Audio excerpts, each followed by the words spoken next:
মৃত্যুর সম্মুখীন আমাদের সবাইকে হতে হবে। যার জীবন আছে তাকে অবশ্যই মৃত্যুর স্বাদ গ্রহণ করতে হবে।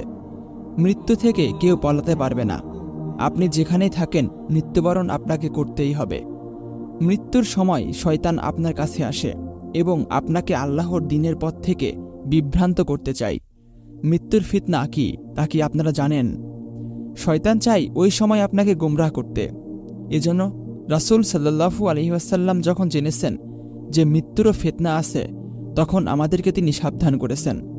তাই তিনি এমন কোনো সালাত আদায় করেননি যেই সালাতে তিনি মৃত্যুর ফিতনা থেকে আল্লাহর কাছ থেকে আশ্রয় না চেয়েছেন। মুসলিম শরীফে একটি হাদিসে রাসূল সাল্লাল্লাহু আলাইহি ওয়াসাল্লাম বলেছেন, যখনই তোমরা শেষে তাশাহুদে বসো, তাশাহুদ দরুদ শেষ হয়ে যাওয়ার পরে তোমরা 4টি জিনিস থেকে অবশ্যই আল্লাহ তাআলার কাছে আশ্রয় চাইবে। তার একটি হচ্ছে, আল্লাহ, আমি তোমার কাছে জীবন এবং মৃত্যুর ফিতনা থেকে আশ্রয় চাচ্ছি। এটা অত্যন্ত জরুরি। মৃত্যুর ফিতনা থেকে যে ব্যক্তি আশ্রয় না চাইবে সে মৃত্যুর ফিতনায় পতিত হয়ে যেতে পারে। ওই সময় আল্লাহ তাআলাকে সে গালি দিয়ে ফেলতে পারে। ওই সময় সে মুখ দিয়ে কালেমা নাও বের করতে পারে। মুখ দিয়ে যা ইচ্ছা তাই বের হয়ে যেতে পারে। শয়তান তাকে বিভ্রান্ত করবে। ভালো মৃত্যুর জন্য 2টা কাজ আপনারা করবেন। মৃত্যুর ফিতনা থেকে সব সময় আল্লাহর কাছে আশ্রয় চাইবেন, আর সব সময় আল্লাহর প্রতি ভালো ধারণা রাখবেন। আল্লাহ আপনার সাথে যাই কিছু করছে আপনি মেনে নেন যে আল্লাহ, আমি আপনার উপর সন্তুষ্ট। মৃত্যু পর্যন্ত আপনি আল্লাহর উপর সন্তুষ্ট থাকেন এবং আপনি আশা রাখেন ইনশাআল্লাহ আল্লাহ তাআলা আপনাকে ক্ষমা করবেন। এই আশা নিয়ে বেঁচে থাকবেন।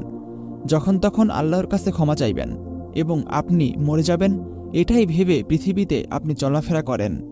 ইনশাল্লাহ এটা যতদিন আমাদের স্মরণ থাকবে আমাদের পাপ অতটা হবে না যতটা পাপ মৃত্যুকে ভুলে গেলে আমরা করে থাকি। আল্লাহর কাছে দাঁড়াতে হবে এটা যখন আমরা ভুলে যাই তখন আমাদের দ্বারা পাপ হয়। যে বিপর্যয় সারা পৃথিবীতে ছড়িয়ে আছে, আল্লাহ তুমি আমাদের সেই বিপদ থেকে মুক্ত করে দাও।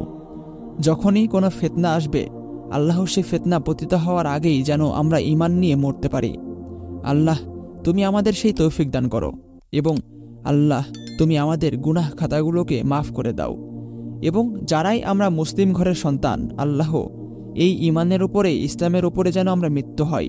আল্লাহ তুমি আমাদের সেই তৌফিক দান করে দিও। প্রত্যেক খুতবায় আমাদেরকে একটা বাক্য শোনানো হয়, আর সেটা হলো, দেখো মরবে তো সবাই। আল্লাহ আমাদেরকে মেসেজ দিয়েছে যে বান্দা, তুমি মুসলমান হয়েই মরো, মুসলিম না হয়ে তুমি মরো না। এটা একটা চরম মেসেজ আল্লাহ তাআলার পক্ষ থেকে। তার মানে কি জানেন? আপনি যদি মুসলিম হয়ে মরতে পারেন, আল্লাহ ওয়াদা করেছেন আমি তোর পাপগুলোকে মাফ করে দেব, কিন্তু শর্ত হচ্ছে আমাদেরকে মুসলিম হইতেই হবে। ইসলামের বিপক্ষে কোনো কথা বলা যাবে না। আল্লাহ এবং কোরআন রাসূল সাল্লাল্লাহু আলাইহি ওয়াসাল্লামের বিপক্ষে কোনো পদক্ষেপ নেওয়া যাবে না। আমাদেরকে মুসলিম হয়ে মরতে হবে, তারপর আল্লাহর কাছে ক্ষমার আশা করতে হবে। আল্লাহ তাআলা যেন আমাদেরকে ক্ষমা করেন। আজকে এই পর্যন্তই। সবাই ভালো থাকবেন এবং সুস্থ থাকবেন।